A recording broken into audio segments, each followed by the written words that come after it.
తెలంగాణ రాష్ట్ర ప్రభుత్వం బీడీ కార్మికులకు వేతనాల పెంపుదలపై హర్షం వ్యక్తం చేస్తూ సిఐటియు జిల్లా అధ్యక్షురాలు బీడీ కార్మికుల రాష్ట్ర కోశాధికారి బాలమణి ఆధ్వర్యంలో టపాకాయలు పేల్చి స్వీట్లు పంచుకొని సంబరాలు జరుపుకున్నారు.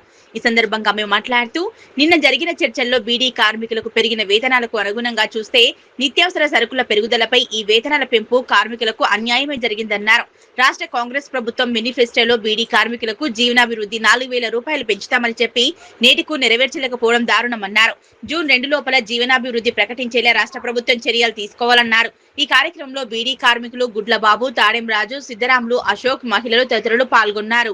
జిల్లా అధ్యక్షురాలు బాలమణి, బీడీ రాష్ట్ర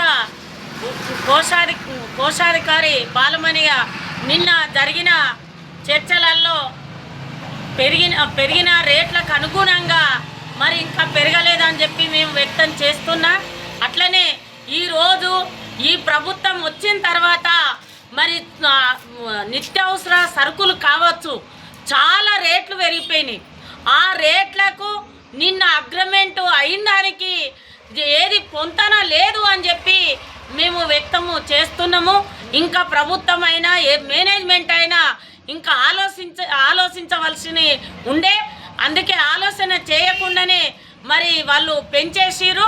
సరే, పెంచినందుకు వాళ్ళకు ధన్యవాదాలు. కానీ ఇప్పుడు మాత్రము ఇచ్చే దాంట్లో మరి ఏమి కోత లేకుండా ఇవ్వాలి. తర్వాత మరి రాకముందు కాంగ్రెస్ గవర్నమెంట్ రాకముందు మరి బీడీ కంపెనీలలో ఎవరైతే పనిచేస్తురో వాళ్లకు నేను జీవన వృత్తి 4,016 ఇస్తా అని చెప్పిండు. ఇప్పుడు ఆయన గెలిచి 3 సంవత్సరాలు కావస్తుంది. కనీసం బీడీ కార్మికుల కోసం ఒక్కరోజు కూడా అసెంబ్లీలో మాట్లాడలేదు. ఈ తెలంగాణ రాష్ట్రంలో ఎక్కువ శాతం బీడీ కార్మికులు ఉన్నారు.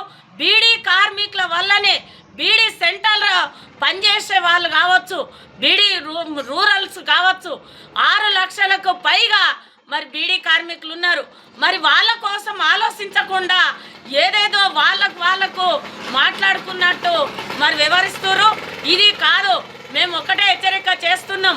ఈ జూన్ 2 నాడు ఎవరికైతే జీవన వృత్తి రాలేదో వాళ్ళకు ప్రతి